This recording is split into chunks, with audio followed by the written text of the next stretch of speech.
xarobayu axlatxonaga aylanib borayotgan qabristonlar. Assalomu alaykum. Biz ayni damda Kosonsoydagi eng ko'hna maskanlardan biri bo'lgan Sapir Komil qabristondamiz.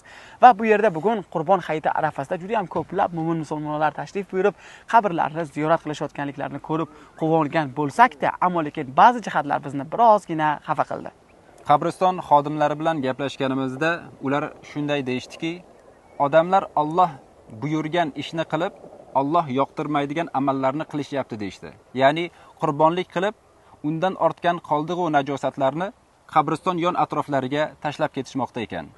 Bundan tashqari ba'zi qabrlar ancha vaqtdan beri qarovsiz qolib ketayotganligi, o't o'lanlari juda ham o'sib ketganligi ham e'tiborimizni tortdi.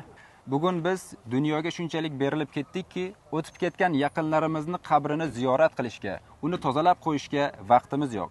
Payg'ambar alayhisalom hadis shariflarida shunday marhamat qildilar. Nahaytukum an ziyaratil quburi fazuruha.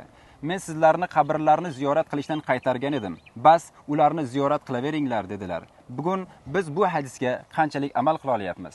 Xulosa qilib aytadigan bo'lsak, har birimizni oxirgi borar joyimiz aynan mana shu yer hisoblanadi. Shunday ekan, qabristonlarni har doim ozoda va toza saqlash har birimizning burchimizdir.